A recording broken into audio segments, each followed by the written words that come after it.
This is sex.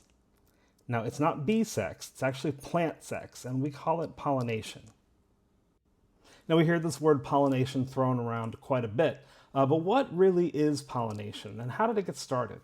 Let's start between 470 and 130 million years ago. There were lots of prehistoric plants, and at times they completely dominated the landscape of the earth. So like all living things, plants really needed some form of sexual reproduction. Sexual reproduction really diversifies and mixes your genes, and it supercharges evolution. So plants started making these flowers, and flowers had female reproductive organs built in. We call them ovaries. They're synonymous to eggs. And they also started producing pollen, which is akin to sperm. So the word pollination just refers to the action of moving pollen from one flower to the female reproductive organs of another flower. So these plants needed sexual reproduction, but they had a big dilemma, and that is that they were stuck in one place and they couldn't move from one plant to another. So primitive pollination was done with wind. And the idea being that wind, a plant will release a ton of pollen, just way more pollen than it needs to. But the idea is that it's pervasive in the air and it's going to drift and find its way to another flower. And anybody with allergies can understand this. Some times of the year, the outside is just pollen. It's everywhere, and you're allergic to being outside.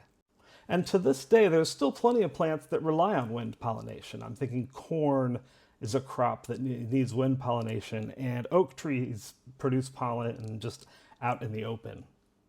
Now here's an example of a wind pollinated plant right here. This is a palm flower sheath that fell in my front yard. And it wasn't necessarily looking for bees to pollinate it, but the bees found it and they absolutely loved it. So this palm sheath fell out in the open, and the idea is for all of this pollen in it to get picked up by the wind and carried hopefully to another palm tree. What you're seeing is bees gathering that white powder, storing it in their hind legs to carry back to their nests or their hives. And there they're going to use it, they're going to mix it with honey and nectar, and they're going to feed it to their young as a protein source. So let's rewind again to about 125 million years ago. Now there was some wasp ancestor, I'll call it a proto-wasp, that discovered it could eat this pollen. And it would end up traveling from flower to flower, picking up this pollen and carrying it to another flower. It was inadvertent, but it was pollination. And this simple behavior ushered in a world-changing coevolution that still is still happening today. So it was toward the end of the Cretaceous period that the flowering plants really emerged, and they ended up diversifying to all different kinds of plants, from trees to shrubs to weeds to herbs. And eventually these proto-wasps evolved into today's bees. If you've watched my videos, it's no secret that I absolutely love the bees. And one of the big reasons I love them so much is because it's a pretty large and diverse group of insects, but they get pretty much everything they need from flowers. As I mentioned, they get protein from the pollen, but flowering plants actually sweetened the deal and started providing nectar, which is a carbohydrate source for the bees. And this was all just to entice more bee visitations. Now, of course, I have to mention that there are all kinds of other insects and animals that do pollination, but when you're thinking early pollination, it's really just the bees. And today, they still do it the best. Bees are fuzzy. As an entomologist, I get people sending me samples of insects all the time to identify. And if I get some crumpled up, dead wasp-looking thing, first I'm going to look at it, and if I don't know that it's a wasp or a bee, I'm going to look at the little hairs all over its body. And if those little hairs are branched, i.e. fuzzier, then it's a bee. If they're not branched, then it's a wasp. Now all this fuzz results in bees getting dusted and makes them good at carrying pollen from one flower to another. When people hear the word bee, they almost automatically think of the honeybee. But the bees are actually a pretty diverse group, and they exist all over the world. Now, honeybees are native to Europe and to Africa. However, they have been introduced pretty much all over the world where humans exist. For this, I've heard them referred to as the most successful invasive species in the history of the Earth. And this might be true, but we don't really think about it that way because honeybees are so beneficial to humans for pollination, for wax, and for honey. So I've heard that it was the Jamestown settlement, and that's when bees were introduced from Europe into North America. But they took off and they preceded the European colonists all the way to the west coast of the United States, down into South America and up into Canada. When this happened, it almost certainly drove a lot of native bees into extinction. And this is well before anybody was paying any kind of attention to that.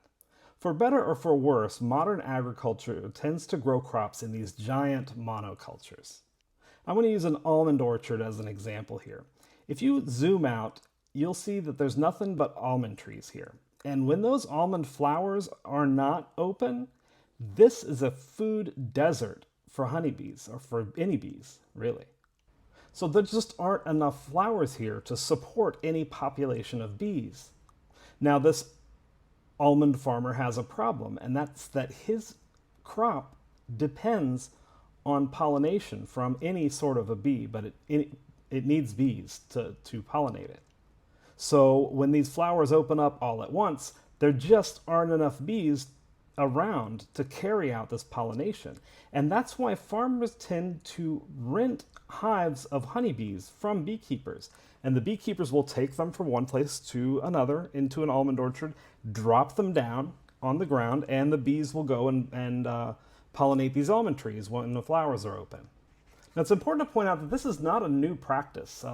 Humans have been moving honeybees for pollination for thousands of years. There's even ancient Egyptian hieroglyphs showing beehives on boats going up and down the Nile River.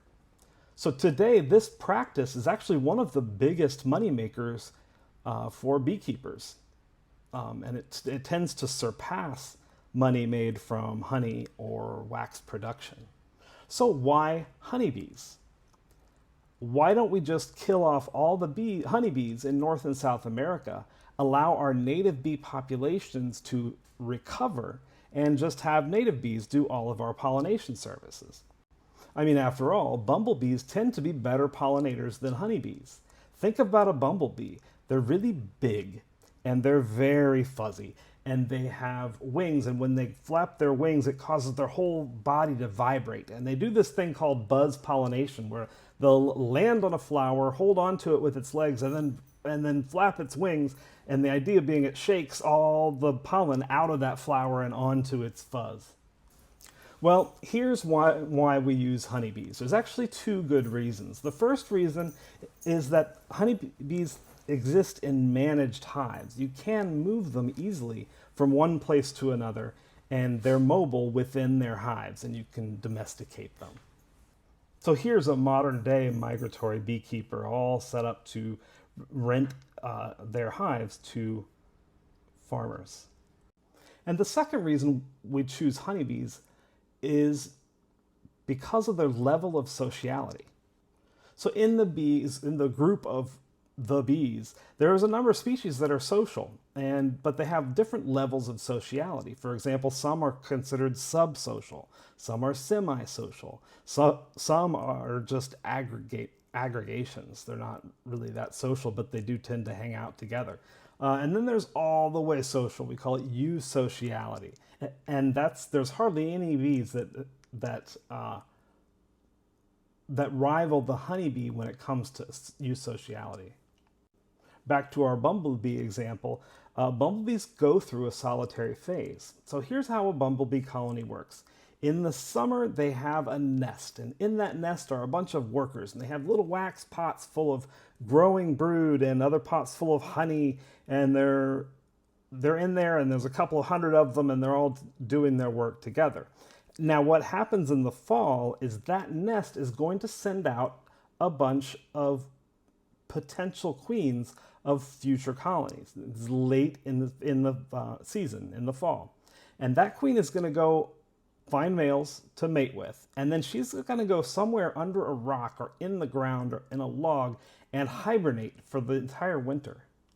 So the following spring, when those first flowers start to open, our queen bumblebee is going to come out and she's going to start visiting those flowers, and she's going to collect nectar, and she's going to make wax, and she's going to collect water, and she's going to build her nest, and she's going to provision the nest, and she's going to lay eggs, and she's going to do all the work that you have to do to start a colony.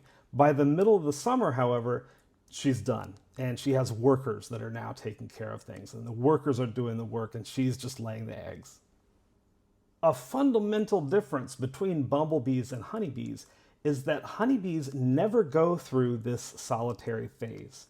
There's never a point in a queen bee's life when she's not surrounded by her workers. So when a honeybee hive needs to reproduce, the old queen will leave, and she'll take half of the workers with her. They go up there, and you'll see them hanging that little ball in trees. That's a swarm. There's a queen in there and a bunch of workers, and they're looking for a new place to live. Meanwhile, the old hive is going to have a new queen emerge and go mate, and she's going to stay in the old hive. So what do they do in the winter? Well, honeybees stay active all winter long. They form this cluster of bees in the middle of that hive, and they vibrate their wing muscles to keep it warm. And you could put a thermometer in there the coldest day of winter, and it's going to be 92 degrees inside of there. That's also why honeybees make honey. It's because they need a food source that's going to last them the whole winter. So let's go back to the spring when those first flowers open. The bumblebee emerges, and she's all by herself, and she's doing her work. And by the end of the summer, there's a lot more, and there's a bigger population. But in honeybees, that first warm day of spring, there are 20 to 30,000 workers all ready to get started. So orchards and farms that grow plants that have early blooming flowers absolutely depend on the honeybee for pollination. And that's because the native bee populations just aren't big enough in the spring. I want to add a little sidebar here. Don't worry about people taking too much honey from the honeybees.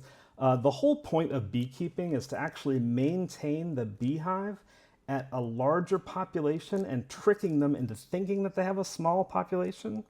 And then what happens is, with economies of scale, this beehive makes way more honey than it actually needs. And that's what we take. We leave the rest, enough honey for the winter for those bees to survive. What we don't know.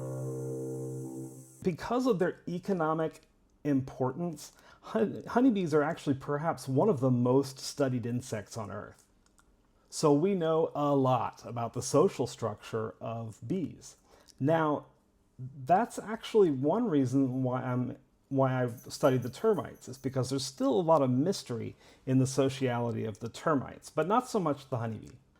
So the subject of bee decline is huge, and it would require a number of videos to really do it justice. But I do want to talk about some alternatives, some interesting new research on alternatives to bees for pollination. And this includes hand pollination, and it even goes to these little robotic bees that actually fly around and pollinate your cherry blossoms.